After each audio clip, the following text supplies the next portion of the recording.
Didn't I tell y'all Fatima was gonna eat somebody? Didn't I tell y'all she was one step away? I mean, technically, she just tasted. She just tasted a little blood. Did she bite her? Did she eat some flesh? The people in the back want to know. I'm the people. Where do we go from here? Is she gonna start, sprouting creature-like things? Is she gonna go through some type of transformation? Or is she strictly feeding this baby? We better figure it out soon. Because Ellis, you have to sleep next to her at night. I can't stay.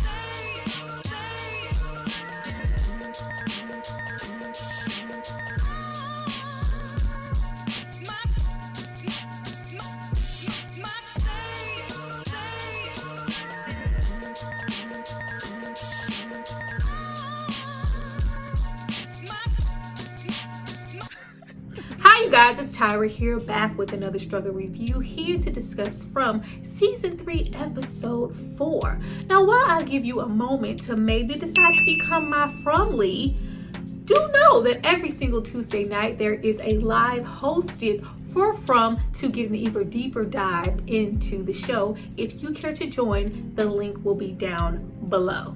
Now let's go ahead and start off with Jim and his offspring yet again. Ethan hears the phone ring and it's Thomas on the end, per usual, saying, "Mom's out there. She needs your help." She's in an ambulance, knowing exactly what's going on in the moment, giving us even more confirmation that this was never a Thomas. Anybody who ever thought that this was a positive entity on the other end of this phone wanting to assist. No, this is the Fromville creatures, whatever, having a plan to manipulate, wanting the likes of Jim, maybe Ethan, Boyd, to go outside.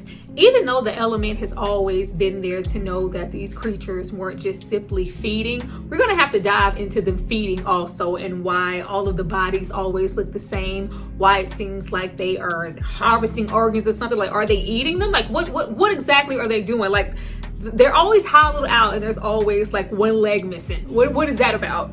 But we are far beyond that. It is about planning. It's calculated forethought with glee, knowing everyone's next move before they do. I love the fact that in this episode, we really have Boyd in that bus with Randall, planning to finally study, capture, and watch these creatures when this is exactly what they've been doing to them this entire time. They are only creatures of habit when they choose to be. They are changing just like those trees, the season, the climate. Something really massive is about to go down in the From. When Jim snatched that phone away from Ethan and told Thomas to leave his family alone, leave my children alone. What children? What family? They won't be your children much longer. The plan is happening. The plan is happening to turn little Ethan into Big Victor. The plan is happening. We captured Julie way back when, and we are definitely gonna circle back to that and use Julie as a vice, an instrument to manipulate in their grand plan, whatever that may be. Now back at Colony House, there is a whole lot going on. Fatima is over there with Marielle getting a checkup. Like, every single time I see Christy or Marielle look over someone, it's just giving me Fisher Price, Dr. Kid set, like, let's play house. Like, oh, the knee bone can, like, what are we doing here? What are we doing here? Steady checking her out. As she said, whatever I told you to do, you're eating more, you're looking good. When we know that Fatima only looks good because she is secretly gorging herself on the rotten food. Elgin is still asleep, okay?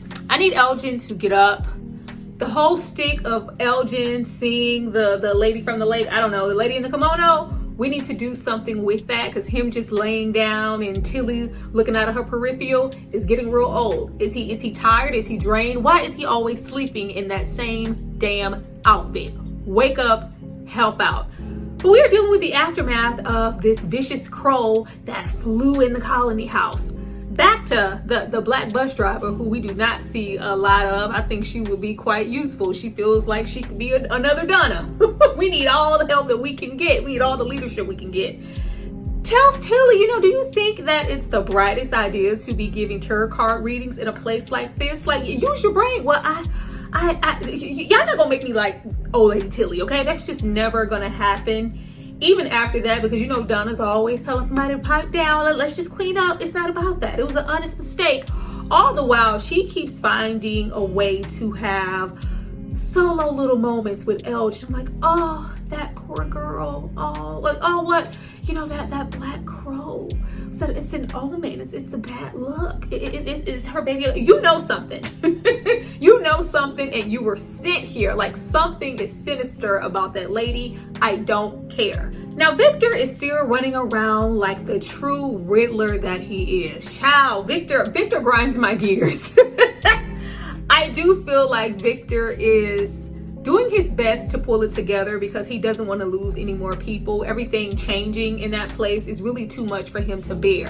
Where I thought that he was going to Sarah's to maybe hide out, it does seem like he has a bigger plan to retread his memories and reenact this fort situation or the dynamic between he and his sister. I think Sarah is a placeholder for the sister, and also with him saying that he doesn't want to go through this alone. We do have a few flashbacks with Victor from when he was the last person standing and saying that the boy in white was, you know, his only refuge, his only friend.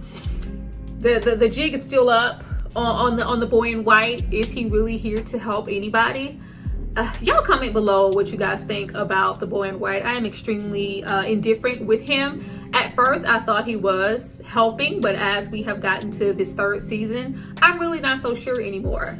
But we couldn't bury anybody. You know, I was a child. What the boy in white told me to do was, you know, take a little heirloom or some type of memorabilia from every single victim that was here. But there is one piece missing. Jasper, this puppet from the man in town who was named Christopher. Where are we going with this puppet? Where are we going with Slappy the damn puppet, Jasper? As if we needed one more thing. As if we needed one more thing. We do have Christopher engaging in high conversation and a young Victor witnessing this with the puppet Jasper. And he says, you know, the puppet told Christopher what was coming or what was happening, and we need to get the puppet here to finish this seance. I don't know what the hell Victor's doing. I don't know what Victor's doing. He said that he's just trying to retrace his memory, and I'm assuming that is to avoid the plague of what happened last time when he woke up and it was just him. But a puppet, like I said, drop down. This is not the Easter egg place. Drop down if you have any knowledge about what this puppet could mean and how it could be useful and why Victor finds it to be so necessary. What I can say that intrigues me about Christopher's character, because we do know this man from the previous season and his connection to kind of Jade, and how Victor speaks on this man being, you know, just so great, so happy, and then changed, and he started to obsess over these symbols. And we don't know nothing about Jade at this point. He is becoming more and more obsessive with trying to figure out what is going on in the from. And we don't want to lose Jade. We definitely do not want that to happen. What I do want to happen is for Victor to stay strong and keep up with this mission. We do know that Victor has a tendency to get flustered and give up on an idea, and all of his flusteredness is in a damn ambulance, right, you know, in front of the damn from. I'm hoping that he doesn't see his father and kind of go off course, and I'm hoping that there is a bigger plan, because from what we're hearing, from my understanding, Victor is waiting for Jasper to tell him what to do in the same way that Jasper told Christopher what to do, and maybe Christopher didn't listen. But it's a puppet. Stranger things have happened in the from. And lastly, so we can get into the meat and potatoes of this episode, let's cover Jade, Christy, and Kenny. Jade finally confides in the group about his visions and what he's seen, what he's experienced it, and how it's making him feel, and maybe how, you know, they're talking. They are finally talking, what a lot of us have been complaining about the entirety of this show. Why isn't there enough communication? Glad to see that that's happening, taking a little weight off of his shoulders. Definitely worried about Kenny. Kenny speaking on writing that letter to his mom and just really feeling like the hope that he had and what he felt like he was going home to, or his purpose, it's gone. It just feels like he doesn't have anything left to live for, and that can make Kenny extremely reckless, irrational, and maybe even sacrificial. Don't do that. Don't do that with Kenny. I am just worried about where Kenny will go from here. What will happen when he has to really sit and grieve, really return home, and the father isn't there, the mother isn't there. What is Kenny's motivation to keep going, and where will he be mentally when the bottom falls out? I'm scared. Christy's role is just not only listening to Jade. Finally, I was so glad that nobody uttered, "That couldn't possibly happen in the front. What do you mean hallucinations?" Nope, everybody was receptive and listening. But Christy's role is just really letting Kenny know that he isn't alone. Just know that, know that you're like, girl, every time you say that, you're reminding him that he is. There's something so annoying about Christy sometimes. But I feel like that's not enough for Kenny anymore, and something is about to happen. What I can say is us breaking off that metal pole off of that sacred skeletal structure. We had a little knock at the cabin, but nothing, happened that was just too severe or just life-threatening for them. We didn't see what it was. We didn't know if it was a creature from the from or just something, normal or something that we've never seen before. But everybody seemed to be completely unscathed. Surprise. Now, Tabitha is doing exactly what we knew she would do. We knew they would not listen to her. What do you mean get inside? Tabitha is now the deranged, possibly homeless, crazy lady in the back of this ambulance who is spewing things and doesn't know what the hell she's talking about. I don't care how many times we got to go around the mulberry bush. There has to be a way out of here. I'm just convinced at this point that they are just pushing Ethan outside. They are leaving them doors wide open, windows too, and just pushing Ethan outside, because Ethan said, Thomas on that phone said that my mom was in that ambulance. Our ambulance went by. I'm going to get my mother. Like, sit on that kid. But with Ethan, we also have Boyd and Randall. We have a brief moment with Boyd and Randall. Something that's also important, like I said. Randall said these creatures are always here. There's a nightly routine that they go through, and tonight of all nights, they aren't doing that. And we also have a conversation about maybe some of the things that Randall has experienced. I'm going to stay on this bus. I'm not going to sleep anything off. I want to go home just as much as the next person, or possibly more. Yes, you have definitely experienced some things in the from, and yes, I can be selfish as hell, but nobody aside from Julie, who also admitted to Ethan that she was terrified and scared as hell, and she's just doing her best to stay calm. Some things are worse than just simply dying here. Who knows what else is out there? In Fromville, they've always been very poignant that those little creatures, that's, the baby steps. There is something out there that is just absolutely massive that we have yet to experience. But after Jim leaves those kids again, because, if Jim and Tabitha don't do nothing, they're going to leave them kids. The EMTs fall for the banana in the tailpipe. The creature in the street comes up and slices. I was like, yeah, finally, yeah. They would get on my nerves in the ambulance anyway, but the last thing that we need in the from is more characters and more people. I think we have enough of those. But we do have another village idiot, a cop, out here firing off her gun like she is at the gun range. Like, ma'am. The fact that we handcuffed Tabitha, told her to pipe down, and politely left her there, abandoned her along with, knocked out Henry when the tough got going. Like, the bullets are not affecting them, yet we are still shooting. Shoots Nikki, shoots her down. Like, ma'am, did you even try? Like, They let her in. She gets her way to safety. At this point, why we just don't have a talisman on us at all times, like a spare, like a dummy tire? Why is there not? I'm not excusing that. I am not excusing that. With everything that we have experienced, everybody, even if it's just Boyd, you should have a talisman on you at all freaking times. We don't have no talisman. We don't have no handcuff key. We don't have nothing. We ran out there with our hands, like, trying to rescue Tabitha. Randall, if this is what we're doing, if you're going to try to get us out of the from, I want to be the one to help. Goes to run to get the toolbox to get her free. Comes back and is surrounded by the creatures. This is all by design. Boyd is like, we have to get the hell out of here. Where are the keys? These keys? Hello? These keys, Boyd? Yeah, you can have these keys, but we get to keep Randall. Wow. You can't save them all. Like, this was all a freaking plan. The fact that Boyd left Randall. Y'all can play all y'all want to in them comments, and the people who pull up on Tuesday nights to talk from say, oh, Boyd, they ain't breaking Boyd. Boyd could never be broke. It's Boyd. Shit. Boyd left someone. I thought that Boyd was going to try to back that ambulance up to knock some of them people out of Randall's, vicinity. I thought, okay, once we get to Colony House, and it felt like he was contemplating what he did, that he would at least try to go back for Randall, even though Randall probably could have been ripped to shreds. I never thought that he would just burn off and leave Randall. That is out of character for Boyd. When has Boyd ever left someone? Not only leaving Randall, but going inside Colony House and lashing out. Well, Boyd acted like he wanted to lay hands on that cop, rightfully so. Because you just out here, you just shooting out here, huh? Like, Boyd, that is not going to relinquish what you just did. Like, going off, pushing Ellis off of him, like, Boyd is breaking. Slowly, but he's breaking.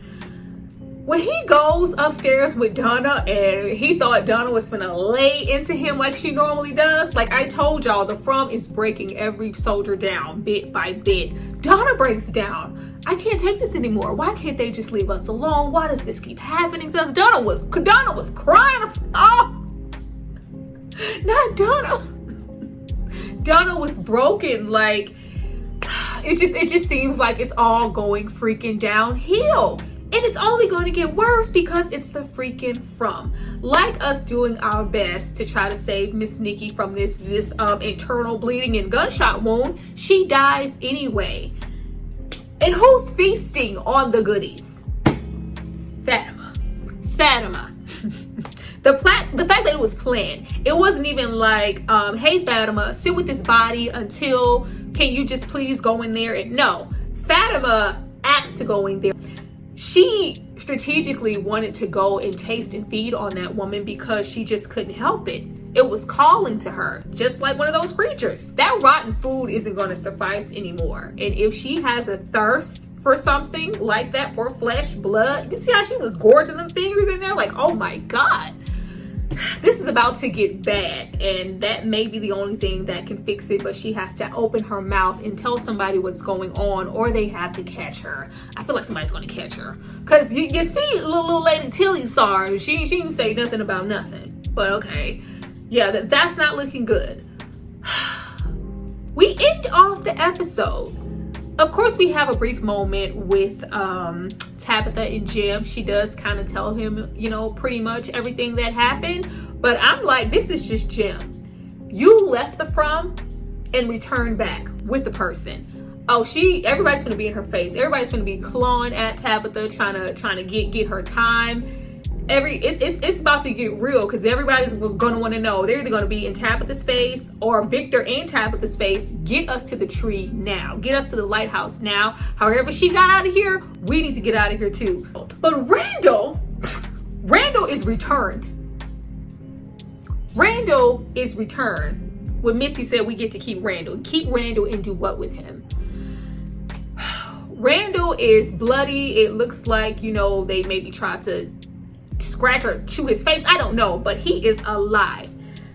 This is all a part of the plan to break down Boyd's ass.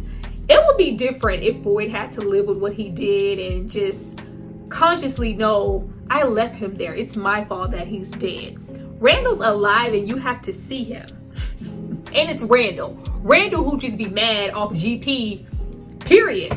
Randall who just subsided his selfish ways to help.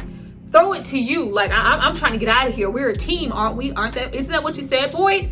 You left me? Randall is not going to be anything nice. Randall is sent there not only as a message, but a signal to them people in the town. Why are we listening and trusting the likes of Boyd?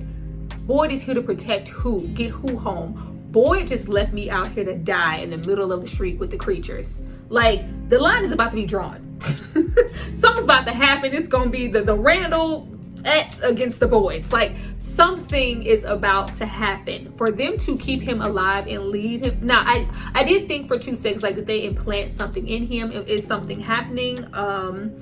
Is there gonna, like, you know, with Fatima and the baby, like, there is definitely a higher purpose for Randall, but I just thought it would be them mentally manipulating him in a way that they maybe did Sarah, and whatever happened when they were taken over and the eyes went white. This is probably even more momentum and push to that. Whenever they do that flip, he'll already have that strong vendetta to follow through with this agenda, because boy left me to die in the first place. Like, oh, it's about to get hot. It is about to get hot in Fromville, and per usual, I'm here for it. Well, you guys, that was my review for From Season 3, Episode 3. I hope you enjoyed it. Once again, drop down, give me the theories, give me the thoughts. As you know, this is not the Easter egg channel, but if you want to shoot the shit and get into the episode, this is definitely the place for you. I look forward to getting into it, because baby, I never, I never expected Randall to come back alive. That says a whole lot about what this massive plan may be. Can't wait for the next episode. I see you guys next time for my next review of From.